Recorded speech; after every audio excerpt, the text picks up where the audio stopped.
Your Voice Matters podcast. Welcome to the Your Voice Matters podcast. I'm Sarah. I'm Emily. I'm Hudson. And I'm Az. Today we'll be talking about women's rights. As a podcast, we were thinking that it would be an interesting topic to talk about since 3 of us are assigned female at birth and we can get the opinion of a guy and just discuss the kind of topics that we're going to be showing on this podcast. So under women's rights, we're going to be talking about injustice, awareness and solidarity. So you've split that into sections. So we've got women's rights in education, period poverty, abortion, sexual harassment and pay gap. We will be giving a warning before we start talking about these topics in case you are uncomfortable and you don't want to listen to that. And on our YouTube, we will hopefully have timestamp to skip to. So within the podcast ourselves, all of us are teenagers, so we thought that we'd pick topics that seem to relate to our age group and will affect us in the future.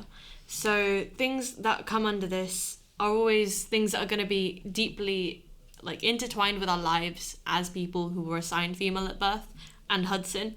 So that just gives us something interesting to talk about with our own perspectives. So let's get into the first topic. So the first topic is women's rights in education. And so first we'll be talking about how seemingly female subjects are dismissed in education, as in psychology is widely not taken seriously after it became a woman-dominated field. Yeah, that happened with computing as well, didn't it? Because it used to be computing was seen as a woman's job, so it wasn't as important. And teaching. Yeah, teaching. No, and with computing as well, when they had in wartime and stuff, or even just later, you can watch a lot of TV shows. There's this one Spanish one, I've forgotten the name. It's on Netflix. Cable Girls, and they dismiss not like that.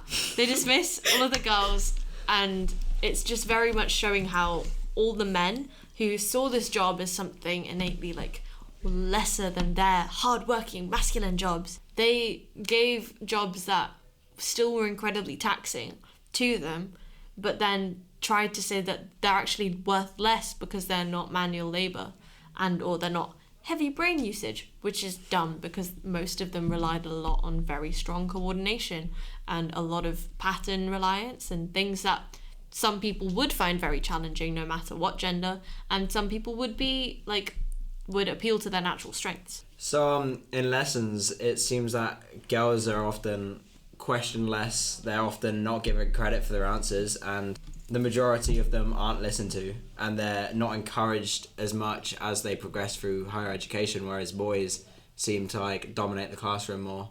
That is true. When my grandma was in school, when she got ill, she was just told, okay, you can stop if you want, because there was no driving force. She was a woman, she was going to get married in the future. And then when she was later in life, she was pregnant with her 10th child. Jesus. And yeah, and that's when her husband died, and she had no source of income. Her oldest son was in university, and she needed to be paying for 10 children, and luckily she knew how to sew, but she couldn't read, she couldn't write, and it was a complete strike of luck. So obviously it's just, obviously it's misplacing this need to how women's education just isn't seen as more important. At the end of the day, I feel especially in a lot of a lot of foreign countries, women are not as taken as seriously. That women need to be able to prove that you do have the education, you have the diplomas to get a job. My granddad used to say to my mum, your brothers, they can no matter what, they will be able to get a job, because if they're not a lawyer, they're not a doctor, then they can always get something in manual labour, but you will always be seen as someone who needs to prove themselves. That's why you need medical degrees, law degrees, and just something to say, I'm educated and I am worthy of this place. And I don't think that's fair, but it in our current society, it is important for people if this ties into race as well. It's always important to have that proof. If you want to say, oh, you can't see me as less because I do have something here. Especially as another person of colour, knowing that people make jokes, and I make jokes myself about our parents being oh, you need to have these specific jobs and these are the only valid degrees. But thinking back, if I did go back to India or if I went to a different country, I know I myself am coming from an extreme place of privilege now that I'm in this country, because yes, like misogyny and struggles about gender are still so incredibly prevalent in the Western world. They are so toxic and heavily like intertwined with just the culture of different countries since colonial rule. And I think that's something that's interesting, because it's always talked about how like race is nearly always met with other issues. So behind every major issue in society today, there is always a sense of racism. So even with like the feminist movement in society right now, the original feminist movement was only made for white women in order to help white women. But as people who were people of colour, they still weren't given the vote until many years after women who were white, in this country at least. So it's ridiculous. And even like I had this thing last week about in like the original march in America, what black women were made to march behind white women, as if they weren't actually women. It's because it was equality, but only equality in gender, not equality in race. And it's also like still within education, obviously, especially for people our age, it's quite common for like people of colour, especially women of colour, to be viewed as intrinsically masculine. So whenever they're trying to chase or just act feminine or portray this view of what being feminine is according to society, they'll be spoken down to, or they'll say that they're pandering to the West, or that they are trying to take a culture that isn't theirs. Especially like on TikTok these days, if anyone is trying to, like any woman of colour who is trying to dress cute or kind of wear pink or just anything, it's always that they're pandering to people who want like more childish features, or just that they're trying to act childish, because this view of femininity is so intrinsically viewed as childlike and submissive, which shouldn't be how femininity is viewed. And it's so ridiculous that people who are children, like we're 16 and 15, we are so intrinsically viewed when we're showing this act of being feminine. That's us pandering to this really disgusting male gaze, which isn't the case. Some people just like the colour pink, some people just like cute things, and it shouldn't be shown as us being disgusting almost. Well, it all comes under the branch that like women are seen as like less valued in society. Well, they're not as recognised in the education system, as they're not as seen as much as leaders as they progress through education. And this is also seen as in the US's top 500 companies, only 15% of them are female. And it comes again with the fact that women teachers aren't respected, even though they can have higher qualifications than the male teachers. And it just shows how it's disgusting, because we're meant to be living in a culture that's meant to be so more advanced than than like the ninth. Well, like, no. We're supposed to be different to our how we were society's meant to be years so ago. much more advanced than the 20th century. But when you look at all these information that's put before us, then can we argue that it really is? Exactly. Like, me and Sarah and some other people in our team are lucky enough to have been in, like, all girls, I say loosely, education for quite a while. So we've luckily managed to skip a lot of the misogyny that comes within education. But I think as soon as we graduate from this stage of our life, it's going to hit us very hard.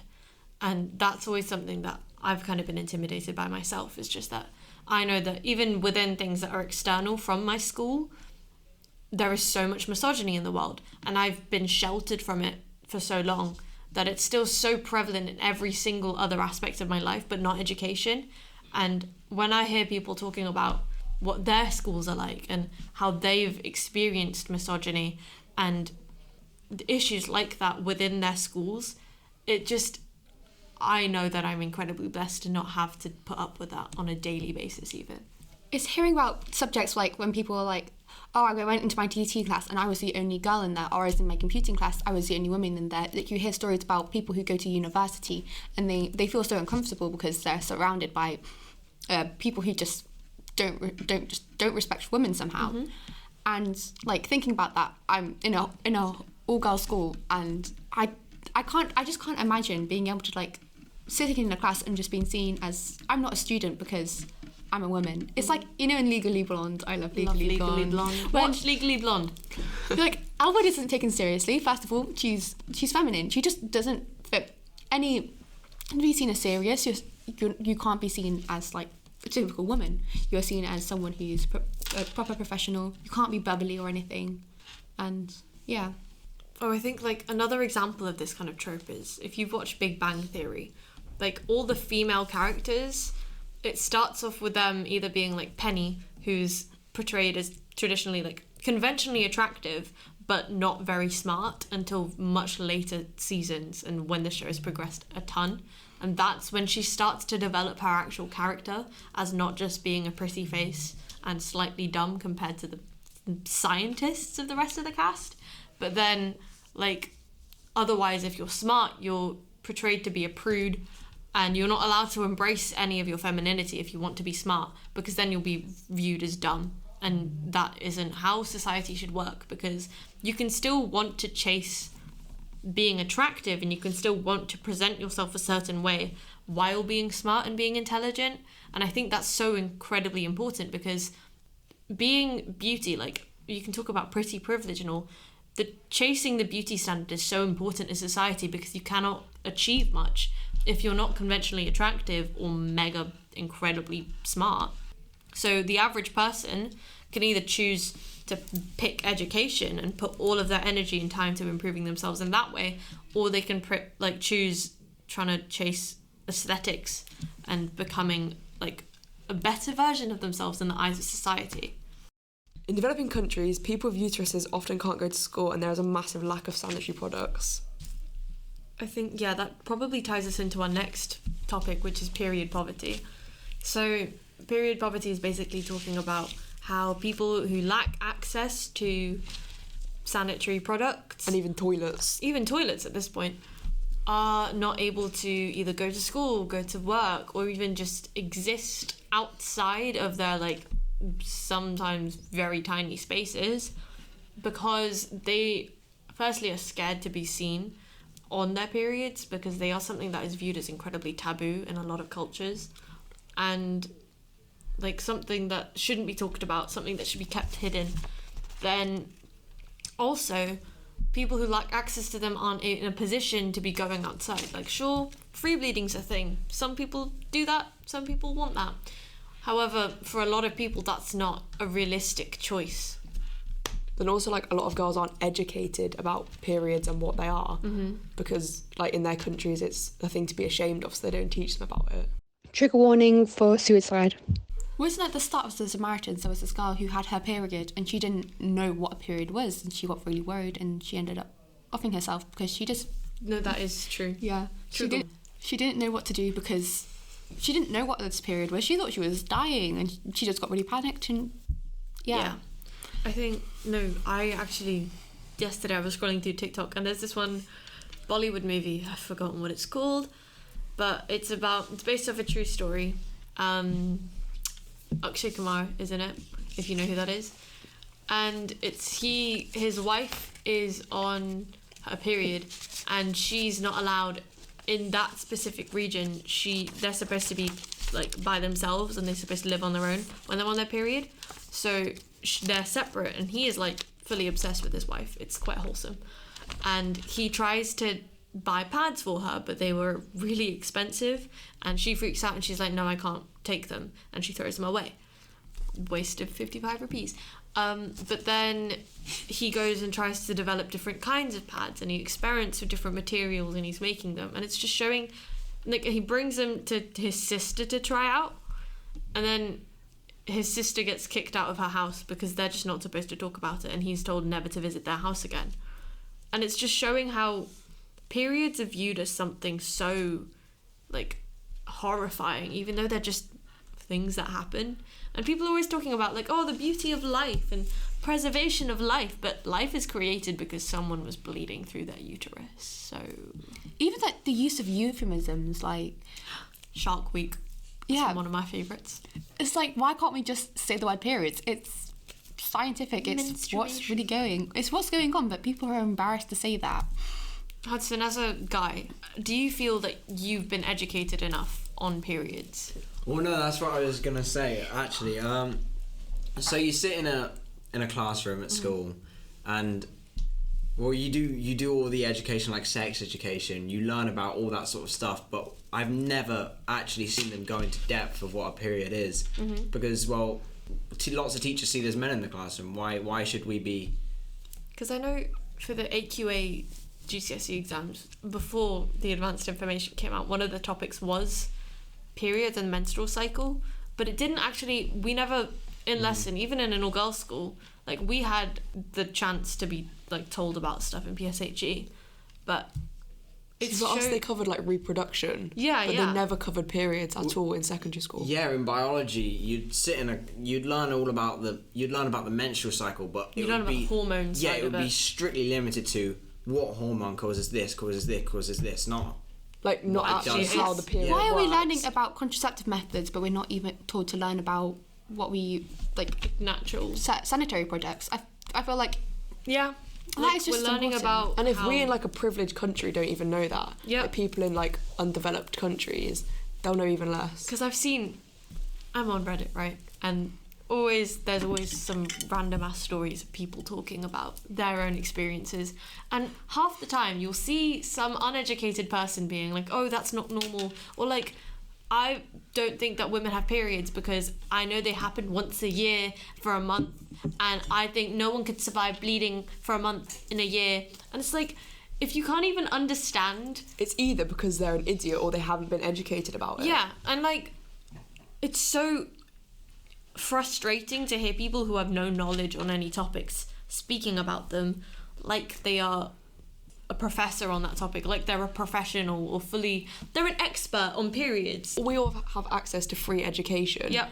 And you'd think under free education they'd cover Basic periods, things. but they don't.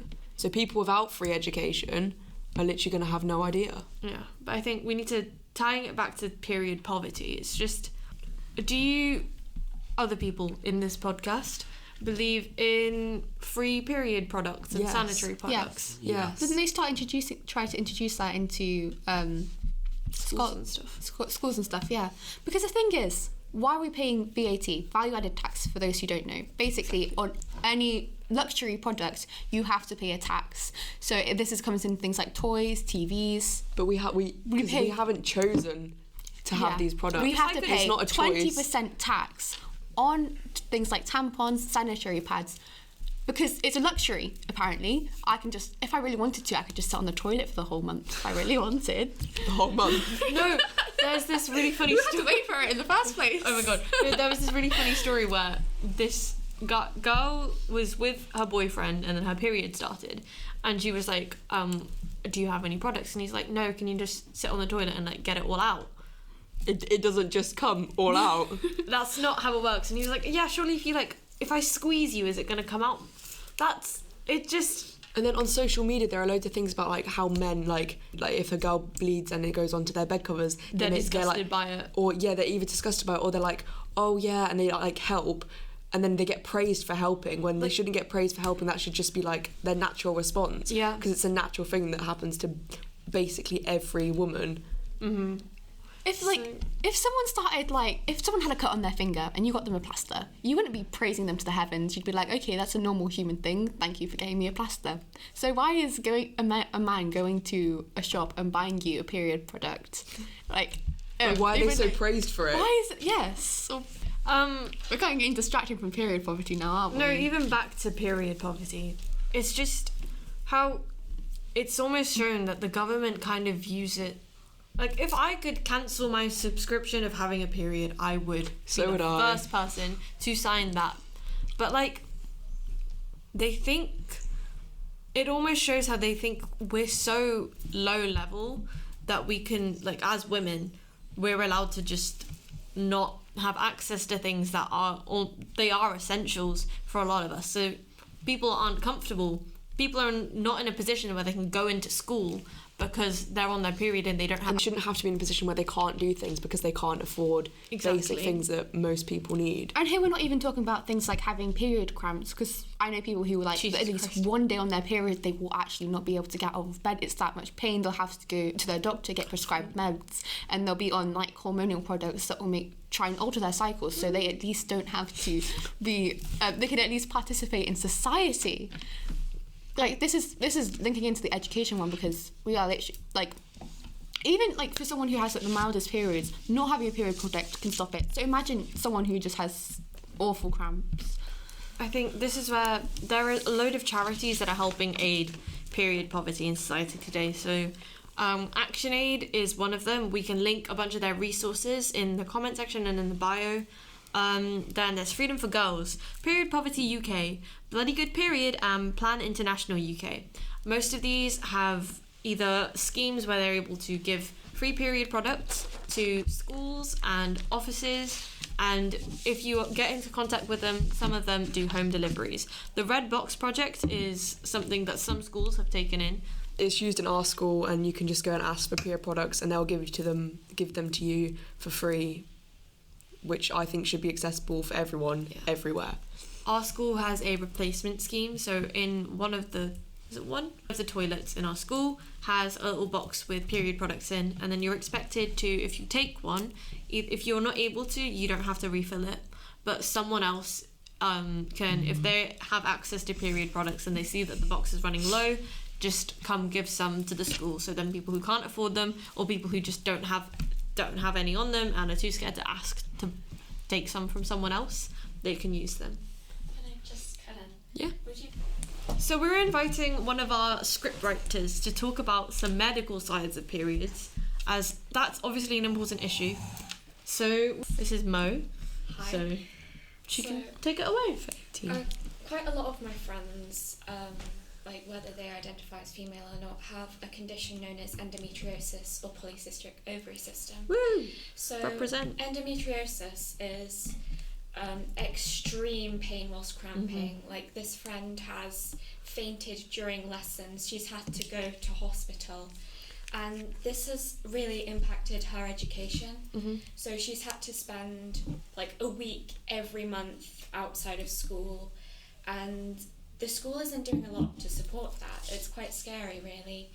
And I'm sure you've had like your own experience of polycystic. I don't have either, but it's something I'm really passionate about because we're not taught about it in school. That's true. We just said, oh, every couple of weeks a woman bleeds out of her uterus, or other people with uteruses, and we're not taught.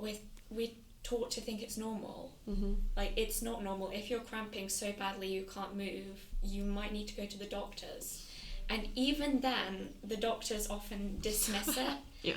You're given hormonal pills which could damage your thyroid for later years.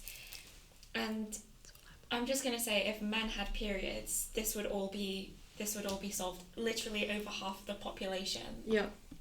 51% of the population are assigned female at birth, and it's still ridiculous how such an intense, like, that's a lot of people given how there's like 8 billion now, right? So that's so many people who probably will experience having a period at some point in their life. And we're taught, like, I have PCOS, right? We're taught that having intense cramping is usual, and that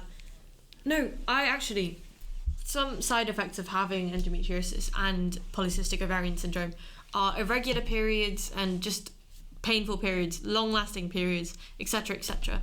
I'll get to explain what PCOS is in a minute, but it's, if you talk about the fact that, oh yeah, my cycle goes anywhere from like 60 plus days to 15 days, depending on how my body's feeling, I guess. But if I spoke to a teacher and I was like, can I leave? I need to go to the loo because I'm on my period. But I had gone 2 weeks ago. They'll be like, no, that's not how cycles work, especially with male teachers. And it's just, how can you be so privileged that you can't understand that people have different experiences with something that's a bodily function? Like, I have cramps so bad that I throw up, pass out, just a lot of things, and they hamper a lot of my life, and I get really bad migraines. I'm anemic. I have loads of issues. There is a possibility of having fertility issues in the future due to the fact that I have ovarian cysts. But it's just brushed under, and it's viewed as a taboo topic. So if I'm talking to my friends about it, some people are very much like, keep that hush hush, that's not something we should talk about, just because it's to do with my ovaries. That's ridiculous. Well, on my school, I don't know how it's like at your guys' schools, but we have a thing, they're very strict on when you go to the toilet. Yeah. Not between lessons, Not unless between it's lessons, break or lunch, which is a very specific time.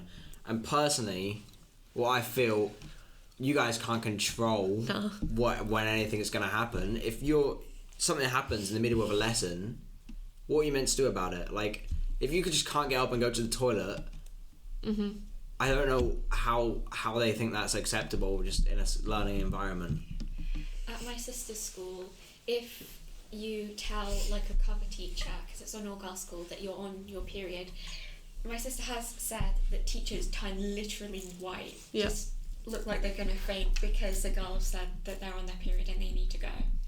It's ridiculous. There was a girl in my class who was told she was caught using paracetamol in school because she had really bad period cramps. Oh my God. She was told, fill in this form for when you need to take paracetamol in school, and we want a doctor's form. So they got the doctor's form, but school was still like, no, when exactly do you need to take it? How many times a day? It's not a choice. Like, if when I we knew need to take exactly when I was going to have bad cramps, I think that would kind of be extremely helpful. that would be so helpful. I'd love a because warning. I'm not constantly carrying ibuprofen on me, sorry, and I don't have access to a hot water bottle 24/7. Exactly. But having an irregular period, I would like to have that kind of knowledge beforehand. So if I'm going to be expected to fill out a form the day my period starts and bring it into school that morning with a doctor's note being like, I'm on my period, please can I have medication? No. It's unrealistic. It's just, I understand there is such an intense safeguarding issue when it comes to children self-medicating, and especially on school premises, they don't want that kind of responsibility on them in case anything happens. But we shouldn't be, it shouldn't be that we have to say a very specific time. I can understand if they want you to turn it in and just come to them, and they can keep a record of when you're taking them. But saying that you would need all of these resources in order to have paracetamol, it's just a bit weird. Oh, yeah, peacocks. Wait, can I just briefly go back to what Hudson said about the price? Absolutely, you can. So if you were to buy a pack of 10 non-applicated tampons, that would originally be £2.20, which is over 20p for each tampon. Jesus. And 10 wouldn't even last you your whole cycle. What about for a brand name? That is branded, that one. Ooh, but they're not a massive brand. No. That's the cheapest one Sainsbury's have. Always pads. Because I have quite a heavy flow, fun fact. Who would have thought the person with ovaries and their cysts has a heavy flow? For 16 pads, it's £4.40. Woo. Well, I know people that can't even go to the shop to buy a bag of sweets because they simply cannot afford it. So I don't understand how someone is meant to afford that if they can't afford a simple bag of sweets, which could be 50p. I've never actually realised how horrendous these prices are. Because if you have more than one person who's having a period in your family at the same time, especially for me, both of us have really heavy flows and have issues with periods. We go through a lot of period products, a lot. Yeah. So, and some days you want to wear a tampon, some days you want to wear a pad. There are reusable options and stuff, which makes sense for people. But some people might not be comfortable. Yeah, some people using aren't a reusable comfortable, some option. people have too unpredictable flows, etc., etc. And it's hard because you can't exactly, if you're wearing a moon cup or something and you're outside, they have a high chance of leaking if you incorrectly But then for put them in. people and in stuff. underdeveloped countries, they could be given a reusable option, but they need to be washed and cleaned properly. Exactly. And they might not have the facilities to be able to clean it and sanitize it efficiently. Well, it comes back to this, that 27% of girls have overused a sanitary product. Yeah. It's facts. No, because with tampons and stuff, you can get toxic shock syndrome if you leave them in too long. But some people have to leave them in too long because they Yeah. haven't got enough to change them often. And you could die from toxic Or they just shock can't syndrome. afford a new one. Yeah. Then obviously And that you can't just wash them out. You can't wash out a tampon, yeah. And no, it's so ridiculous because periods are viewed as something so horrific, even though they tie into the same thing that topics like abortion are. So that is our next topic. So if that's something you're not comfortable with discussing, we can have a timestamp for when you can skip to, or if we're listening on Spotify, you can click to the next mini episode. So now we're going to be talking about abortion, and I feel like we should start with a definition. So an abortion is a medical procedure that ends a pregnancy, specifically. Well, it's quite an interesting time to talk about this topic, to be honest, considering what's happening in the world right now, especially in America. We've all seen what's happening there, right? Yeah, it's interesting because if you look, there was a couple surveys done. I'm not sure how valid this information is, but I was looking up after the overturning of Roe v. Wade. A statistic said how that around 80% of the American population would not want Roe v. Wade to be overturned, and it was anyway, because all the power lies between Democracy. a very small... Exactly. However, yeah, I guess we're not here to talk about the politics side of it in that way, but we should probably think... Because link back to women's rights, abortion is something that affects mostly women and other people who have uteruses and have the capability to be pregnant. And in a lot of positions, denying women the right to having an abortion and denying people in general the right to be having an abortion is straight up anti-feminist and just misogyny, because... It's just wrong. Yeah. Well, from my point of view, from how I see it, there's these 80-year-old men who grew up And Amy Coney through Barrett. the 1940s, when feminism was just rising. The Supreme Court filled with 80-year-old men. Who are as And old the as one plastic woman who toothbrushes. voted away her rights. Yeah, are controlling the bodies of the younger generation. And just women in general. Yeah, but mainly the young, like... Because like old 14 ladies, below. Are not going to have a then abortion. they might not need an abortion, and They're more likely to be The older they are, financially stable The as older well. you are, the less- chances of you the needing less- an abortion are low, because they have less time to need an abortion. Yeah. No, even But like, past menopause. exactly. So, like, it's... Because when people are pro-choice, they are pro-choice. They're not pro-abortion, right? They're not saying every single person must get an abortion. In this country, everyone needs to get an abortion because I hate babies. I hate children. I don't like beautiful kids accent. myself, right? I don't want a kid. But, so if I got pregnant, abortion would probably be the best option for me, because I don't think I'm in a position to look after a kid. I don't think a lot of people I know are in the position to look after a kid.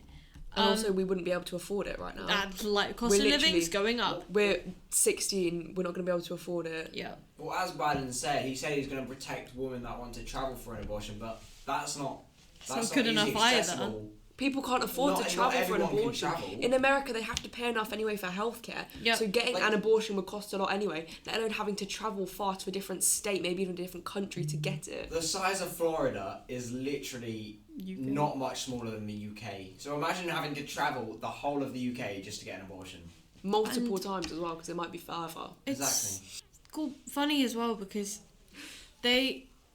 one of like the constitutional things is that state and religion are supposed to be separate. Yet the only common argument for people who are pro-life, well, anti-choice in this case, is religion.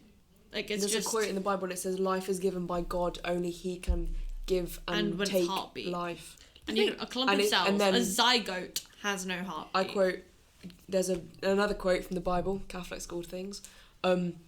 Before I formed you in the womb, I knew you, which is what Catholics or Christians or people that follow the Bible think, that people are God's children, so it's God's choice whether they're born into this world. Well, when you have an abortion, I go to Catholic school, guys, if you can't tell. the fetus, when you have an abortion, is literally just a clump of cells. Yep. Exactly. It has nothing that makes us human is part of that fetus. There Like was the this only- Twitter post. The Twitter The post. Twitter post, and it was like something like a dolphin fetus. Dolphin fetus, a dog fetus, And a dog. elephant fetus. And someone said, so you think this is a human? And loads of people in the comments were like, yeah, this is a child, but no, they weren't children, they were animal fetuses, because If you it's can't not a tell the child, difference. it's a clump of cells, and you can't tell the difference between a dolphin and a human, then if it doesn't have any of the traits that make life apart from existence.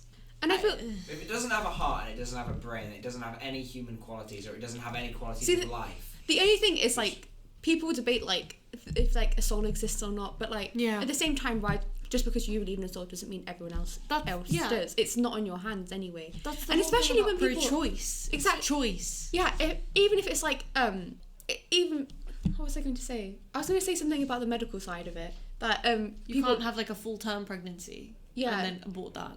And most abortions anyways aren't just because people want to yeet their babies. It's because like ectopic pregnancies exist, kill people Do you wanna so define- often. define ectopic.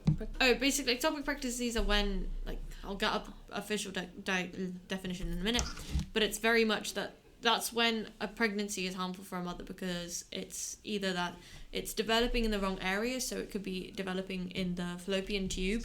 So Which it says here, would when a kill her. fertilised egg implants itself outside of the womb, Yeah. for example, in the fallopian tube, and this can cause a lot of harm to the mother, and possibly Kill it her. will risk killing the mother And if and the baby. you have a or the septic clump of pregnancy, so if your uterus is infected, if anything happens, so many For things example, can if kill someone's been- women and their children. If someone was raped, they might not, and they got pregnant, the chances are they wouldn't want to keep that baby because it could be literally a daily reminder of what Yeah. they went through. Well, following off what Az just said about if you have an abortion, it's not you wanting to just throw out the baby. Mm-hmm. It's the fact that if you have that abortion, what is the life of that child going to be like? Exactly. What is the life for you going to be like? It's going to completely change everything. People are always talking about, oh yeah, you can put your That kid kid up for could- adoption, that kid put your could kid to foster. Cure cancer. Literally, like, the whole thing about, would you kill baby Hitler? What if he suddenly changed his mind on, like, what if he got accepted into art school and then dropped out of art school and became the person who cured cancer? I still would probably kill baby Hitler. Literally, any of us could cure cancer. It doesn't matter whether it's an unborn fetus. Yeah. And someone else It's is going to do research that would something cure like cancer, that, yeah. not an unborn fetus. If there's a mother that doesn't want a child and that mother decides to put that baby up into the foster system, we all know The foster how system's terrible. terrible that system is. We're not saying that people shouldn't be putting their child into it, but we're saying that there should be the choice. But if cannot abortions do that weren't if you don't think accessible, that's right. there would be a lot more children in foster care and like adoption centres. They're already overworked. There are so many kids in that system. Okay. And you don't want to Yeah, work we're not trying to more. say what's a wrong or right opinion here. We're just trying to say what We're expressing Yeah, our own we're opinions. giving Our own opinions, just to make sure. For the As, audience. like, there's going to be a brief trigger warning now, but as a young person, I know a lot of people my age and around my age who have been assaulted and or had other things happen that would put them in a position where if they had a child, that would be detrimental to them as a person. And like the amount of people who've been denied abortions and then had a child and then chose to end their lives due to that, it's crazy. The statistics are awful to think about, and it's like you're denying people the right to live their own lives, and that's a life that's already existing, by saying that the life of a clump of cells is more important. And this is where it comes back to misogyny. Like, for a lot of people, it's because they don't view women or uterus havers as people or at the same level. They are just baby making machines.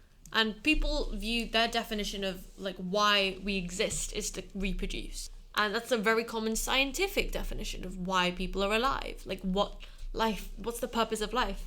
A lot of scientists will be saying like, oh, in order to reproduce and keep on going. But some people, that's not what they want. And that's fine. And I feel like a lot of this ties into the thing I've had is that an abortion ban basically allows a rapist to pick the mother of their child. I saw that. Yeah. And it's horrific.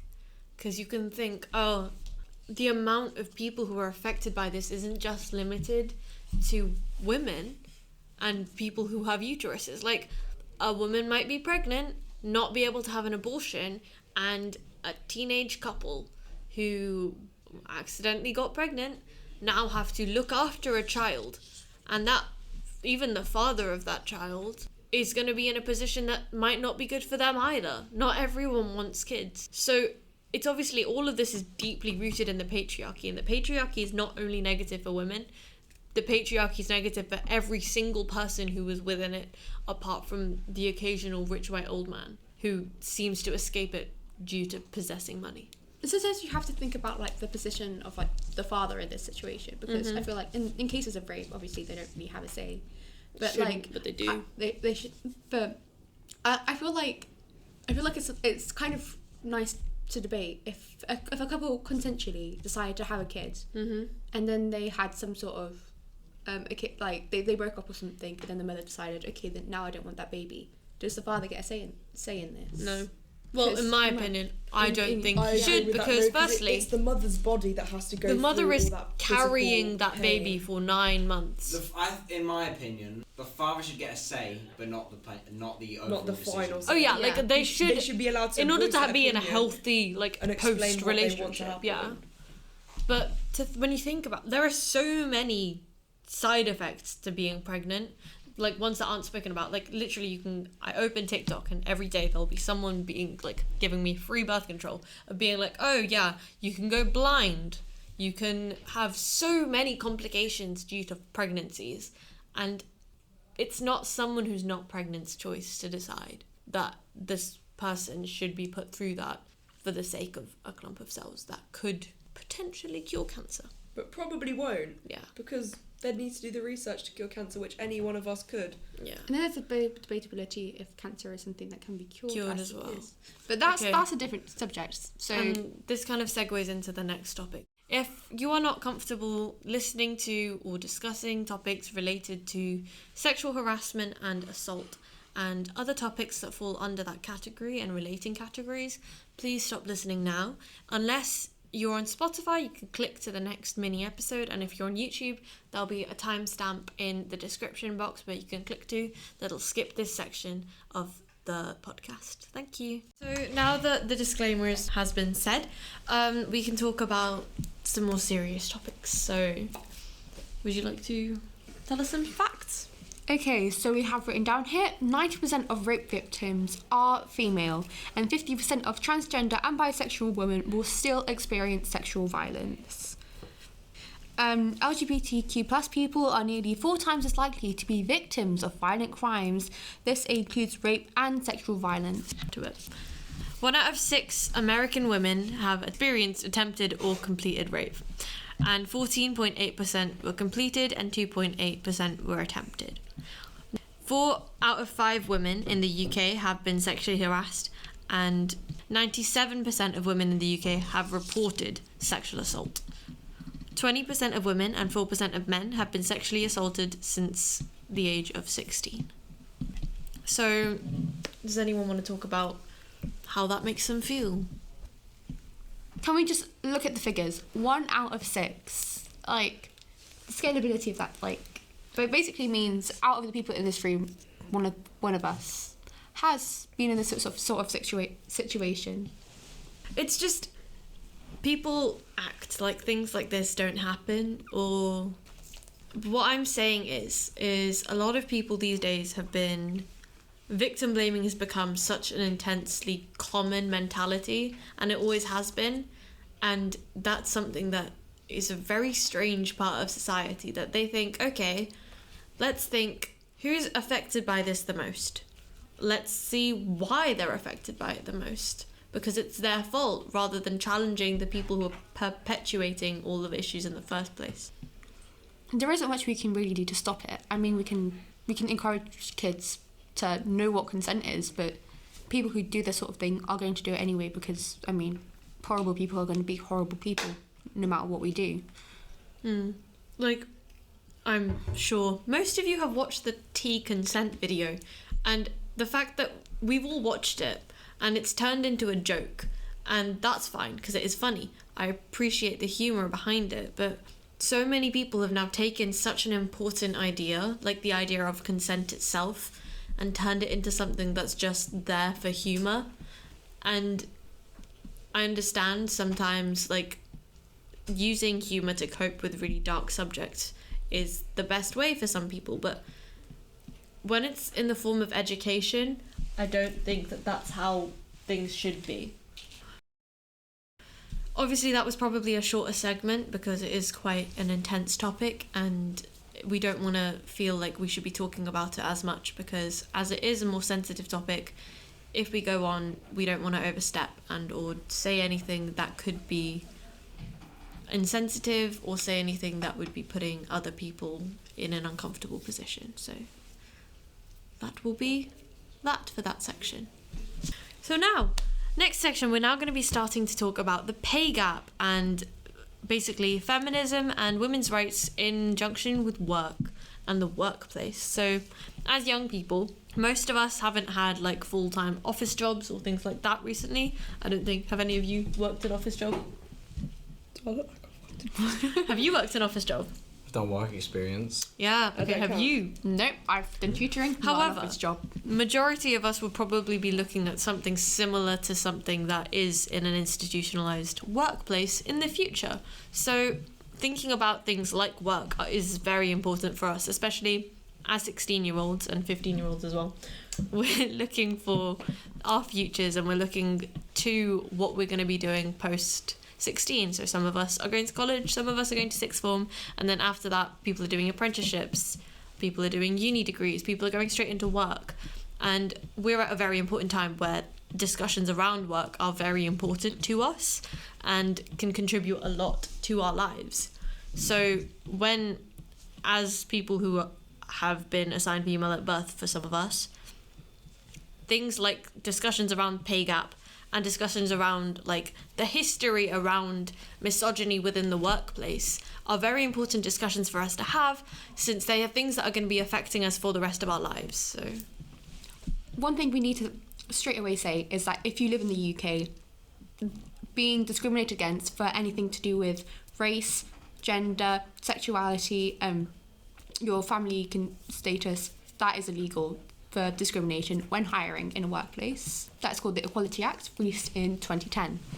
So if an employer is trying to ask you or wants you to state what your race is, what your sexuality is, what your gender is during an interview or in the hiring process, you can say that you don't feel comfortable answering that, or you can question them as to why they are asking that question, as it is one of your rights. Because if they do, you never know what their intentions are.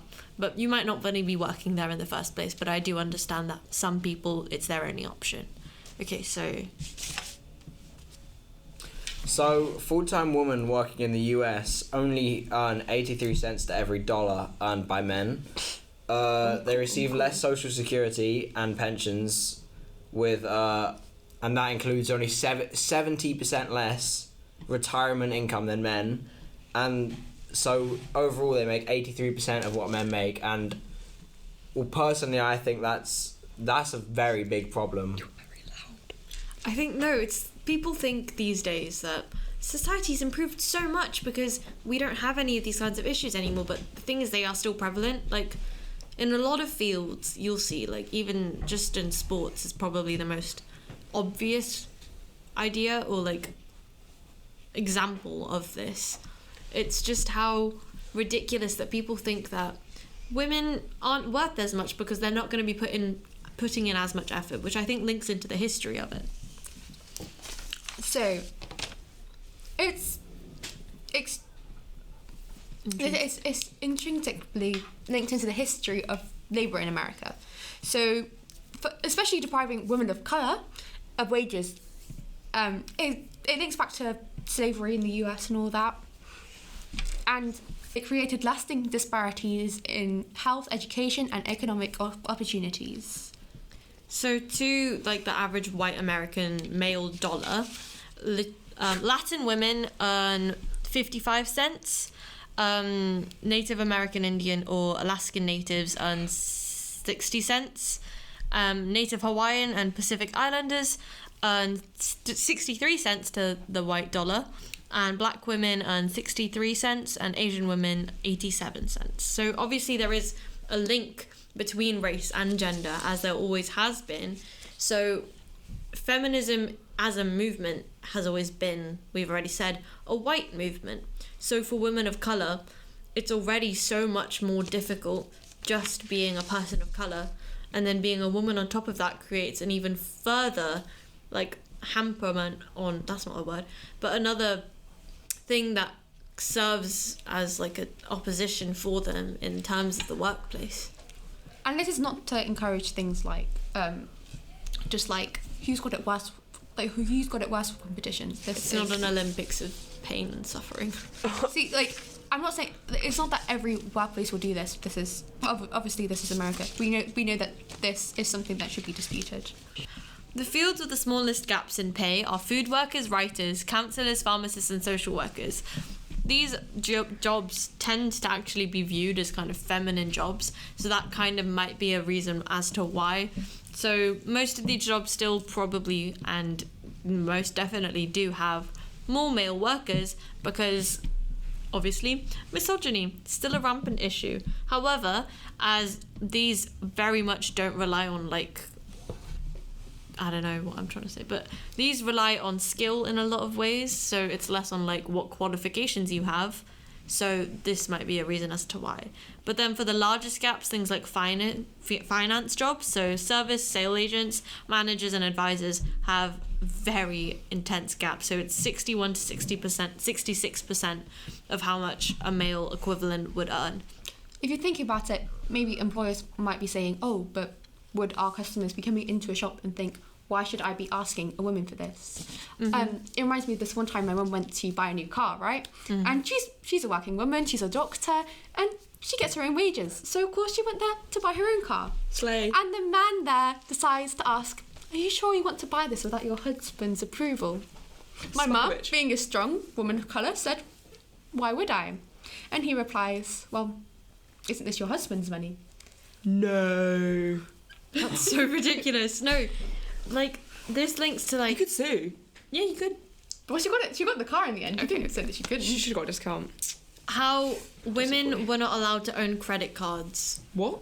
in America for a very, very long time. This is news to You me. were only allowed to basically access credit cards and things like that if you were married. So when this was as a law removed. Okay, so women were not allowed to own credit cards unless they were married. So they had very little access to their money and were obviously not in a great position. So lots of them got into marriages for this reason. And that's shown by the amount of divorces that occurred the year that this law was demolished. It's quite funny. Because when you think about it, so many people are constantly talking about how women need to be married in order to be successful. Women need men's support. However, as soon as the option for them not to need it was removed, then women suddenly didn't want that support anymore unless it was for, like, love reasons. And also, if you go back to the thing you said about sport, like, she was a rugby player in either New Zealand or Scotland. And she played for like the national team, and they'd literally get paid like 25 or 30 quid per game. But male rugby players are getting paid like thousands of pounds per game. That's ridiculous. It's like even looking at the advertising for things like the Women's World Cup versus the Men's World Cup. Oh, so do you even true. know when the Women's World Cup occurred? No clue. They don't advertise it because And men's sports games always happen to be on at a convenient time as well. Yeah. It's just the advertisement because people don't think women's sports are as exciting because the teams aren't as famous as such. Because obviously, since we cannot perform as well, then suddenly it's not an exciting game. But then somehow. we can't become better at performing because we're not given the recognised as opportunities. 15 out of 20 of the highest paying jobs are dominated by men, and 14 out of 20 of the lowest paying jobs are dominated by women. And this is probably due to things like motherhood, and it's illegal now to ask someone if they are looking to start a family, as we mentioned earlier. But lots of people have this idea that, oh, if they get pregnant, they're going to not be working and we're going to have to be paying for their maternity leave. Oh no! Which is ridiculous because these are the same kinds of people that are saying that women's only contribution to society is having children. And why are we not asking about paternity leave? Plenty of people might want to stay off because Exactly. they've had a kid. And I feel like even like I realise we're talking about women's rights, but even in the idea that some people who may want to stay home because their wife has just had a kid, they are less likely to want to do so due to social pressure. Exactly. In that, oh, I'm not a woman, therefore I'm not allowed to stay home and look after it. What do you think about that? From a man, we want to have a man's view on this. Wait, so on like the maternity leave and stuff? And paternity leave. I feel like a lot of people are more scared to take a longer paternity leave because people expect the mother to be taking the maternity leave. But do you think it should be the other way around, or do you think it should be equal? No, I think it should be a kid is a mutual decision. Like, it's shared in the household, so it should be equal responsibility. The paternity leave and the maternal leave between the mother and the father should be shared out. So maybe once you've had the kid, you decide, yes, I'll have these days off, I'll have these days but then, off. Also, do you think the mother should get long because she has just pushed a child out of her? Well, yeah. Okay. Yeah, she should have longer until she feels able to be able to return to work. Mm-hmm. But the father should obviously leave up the mother's discretion as to whether she feels she needs him at home while she's pregnant or straight after the birth, or whether she feels he's able to go back to work. And it also depends on how the company goes about maternal and paternal leaves, like how they pay and how it says in their contract. Okay, so yeah, some more facts are in. They're going to be back in a minute, so It's fine.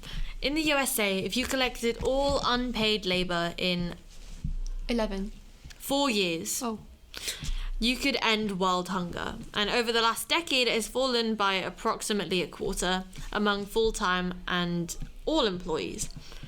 Okay, in 2021, the pay gap for full-time employees was 7.9%, which is up from 7% in 2020, but it's still below the 2019 gap of 9% pre-COVID. The 2020 increase to 15.4% from 14.9% was still down from the 17.4% in 2019. Most women in STEM with a bachelor's degree, full-time bachelor's degree, who are working full-time are paid 26% less than their male counterparts. Even though it is illegal for companies to ask what gender you are during an interview process, they are still able to see these kinds of informations about you. And during the interview process, some companies that do not have set salaries will ask you what kind of salary you are looking for. And a lot of the time, women are the kind of people, and it's more likely for women to give a lower salary that they would like in comparison to male counterparts who are looking at the same kind of jobs. And this shows how men have this privilege to be able to be asking for higher salaries in the first place, whereas women feel that they need to aim lower in order to land the same jobs. I think this is a really good segue into our interview that we have organised with Rose Marok, who is an entrepreneur and business owner and a pageant beauty star. We love her very greatly and we're very grateful for this interview, which we will be having now. So for this episode, we have Rose Marok with us. We know you're a business owner and we know you're passionate about women's rights. Would you like to tell us a little bit more about yourself? Yes, sure. So obviously, as you said, I've got businesses, I work with but my main thing that I do, I'm an entrepreneur really. I won a beauty pageant in 2019. Ever since then, it's kind of really changed me in a way that I really am passionate about working with the communities, doing things for the communities. And then I started my own pageants where I'm creating community queens, basically. I believe in that. We have a lot of charities, we have a lot of organizations who work on a bigger scale, but reach to a local community is still not available. So this is where I feel like I want to create a bridge where we actually have people who are working with their own local communities instead of just going for the bigger names. I was approached by a lot of big charities to come and work with them, but I chose to be the brand ambassador for my local Birmingham-based charity who's working for the domestic violence victims. And basically that's what I'm doing right now. And yeah. I think that goes quite well with NCS's message, which is about community and working with the people around you. And I think that's really good. Does anyone have any questions based on that? Okay, so next question is, so what's it like being a female business owner and entrepreneur in the current kind of social climate with the issues surrounding gender and inequality and those kind of things today? I think it's how do I say, we've come a long way. So just like giving my own personal story, I was born and brought up in India, but my dad had this thing that I don't care anybody else, but my girls need to have their education. So obviously he sent us to boarding schools to study, which is because he was a teacher himself, so he knew the value of education. But then again, the gender equality still wasn't there, because it's the kind of place where obviously but when I came here, and I saw that actually it is kind of part of every society, no matter where you go, that there are limitations on, as a woman, you have a lot of limitations, a lot of restrictions, a lot of so in terms of today's market where I am as a businesswoman, you do have to fight every day. You do have to fight for your right every day. You do have to make people realize that I am not less than anybody else. And people don't realize when we talk equality, we're talking about not the physical equality. We will never be equal physically, that's the way God has created us. But there is social responsibility, that we are all responsible exactly the same way. There is economic equality that has to be exactly the same. And that's where I think women still have to fight. That's what I would say. But we have come a long way, I would say. We have definitely come a long way, yeah. Would you like to? I can do. So how do you think being a woman has affected your position and your experience in the workplace and your personal setting? I think okay, I feel like you set your own limitations. Mm-hmm. And because I did not let that happen, I wouldn't say that obviously personally for me there was obviously it has restricted me in any way, being a woman. But again, not everybody is as fortunate as I am, and not everybody is as maybe bold and to go out there and do what they want. But like I said, we all set our own limitations. Okay, so even if you are just doesn't matter if sometimes I ask somebody, what do you do? Oh, I'm just a housewife. It takes a lot to be a housewife. It's probably one of the hardest jobs, so be proud of it. Don't set yourself in that limitation that, oh, I'm just a housewife. No, you're not. You are a homemaker. Don't call yourself a housewife. I'm a homemaker, because you're making that home. So in terms of my own way, I would say no, because I never let any limitations kind of be there. I crossed. I have people around me who tell me whatever I'm doing, I'm not giving time to my family, I'm not doing things. But as long as I'm satisfied with what I'm doing and I'm still there for my kids, I'm still there for my family, I think this is the biggest thing as a woman. We have a lot of guilt trips, and that people put us through those guilt trips.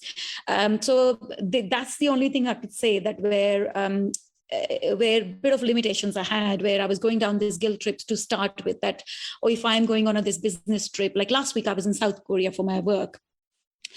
I did not feel guilty for a second. But if you asked me this about 2 years ago, I would probably sitting there crying, thinking, oh my God, I've left my kids home. I probably wouldn't have enjoyed that part. And I probably wouldn't have, I would have missed this anyway.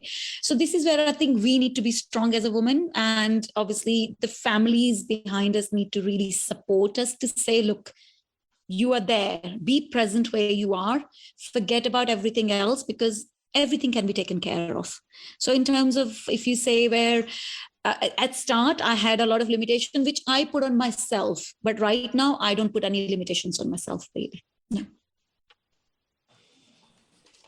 Your last bit? You can. Okay, so our next question is kind of relating to that. What are your main kind of tips or what's your advice for young girls and women who are looking to start businesses or enter a workplace or enter an environment where they might not feel comfortable? I think anybody, I say this to my own daughter as well, Tara, really, having, the support at home, I feel like is very important, because it sets a very good base for you.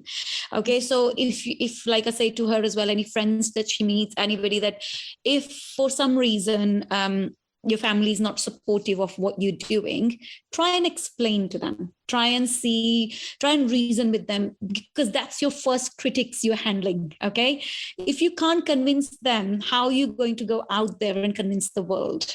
Okay, so obviously you might not convince every single family member, but even if you convince the one person, you won, because you have that capability in you where you can change people. So if you really want to go into a business where, or a career, or do you want to do something where nobody's behind you, nobody's supporting you, try and change their mindset if you can. Don't change yourself, try and change them with that. Because just remember, if you want to change somebody, you need to become that change. You need to see why they're stopping me, what's it, and answer their questions. Maybe if you've got family of 4 and one person supports you, that's more than enough. So when you come back home after dealing with the world, there is somebody you can sit there and talk to. I'm very big promoter of that don't leave family behind, because no matter who you are, you need that emotional support. You need that support from somebody who is there for you. That could be your friends. It doesn't have to be just the family. That could be your friends who could be yours. But it's always good to take people with you instead of just leaving everybody behind and then go and do. So that's one thing all the young people should remember, that it's very easy to say, fine, I'm going to leave you all and I'm going to do whatever I want. But the hardest part is to convince those people and take them along with you. And trust me, once you've done that, life becomes easier. I have a question that isn't written, but if connected to the kind of businesses and charities that you work with, what kind of messages are you trying to share about everything? Because obviously you're running pageants and you're doing things that promote like women and feminism and those kind of movements. So in relation with those, what kind of message would you like to share?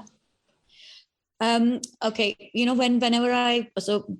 because the charity that I work with, I go to a lot of refugee homes, and obviously there are a lot of vulnerable women there, a lot of little kids there. I always say one thing. Obviously, they look at me. I always take when I never carry my crown with you, but whenever I go to see them, I take my crown with me, and I just leave it in the center table, and I get them all to try it on. And I think it's just to give them the message that crown that's sitting there belongs to all of us. Every single girl, every single woman, we all wear an invisible crown that nobody can see. But we are all princesses. We are all queens. We just need to know that. That's all I'm trying to tell everybody, that every single one of us are a queen, are a princess. We're all doing our bits in this world. So we need to realize that. The day everybody realizes that, trust me, nobody can stop us. Yes. We've got one final question that's written down. What empowers you as a woman? What empowers me as a woman? Yeah. Okay. I think it's a very good question. And I think there is a lot of different aspects. Okay. I think there were different phases in my life, I would say. Like when I was a young girl, my dad was my biggest support. And I think his encouragement really empowered me. And I think at that point, obviously, I was doing things for me, but because I knew he's there and he was always full of, praises and encouragement. He was always telling me how important it is to have the education. And also that really empowered me, that I really want to do something in my life. I really want to achieve something. But no matter, and then obviously I got married, and then my husband is the one who literally, when I got here, he was like, do whatever you want to do because you have the world to explore, really. Then obviously my kids right now, they are my biggest cheerleader. Okay. And that really, really empowers me. Okay. Tara, my daughter. Okay. Every time I think I don't know if I should do this, she'll be, Mommy, just go and do it. Really, you should do this. And that really empowers me. But in the whole, if you look at it, it's me who empowering myself. Nobody else really. We are all empowered. We just need somebody maybe sometime there to tell us that, yeah, you can do this. We all are empowered. Honestly, we talk about women empowerment or not. Every single woman in this world has enough power in herself. We just need to make her realize that you have that power in you. That's it. Thank you. All of those answers are perfect. Okay. Thank you. Thank you, guys. Thank you. That was amazing. Bye. Bye. Bye. So that was our interview with Rose. Absolutely lovely. And all the things she said were so inspiring for other women and people around us. I hope you guys take what you can from that and use it and implement it in your daily lives. I feel like it was a really good note to end on.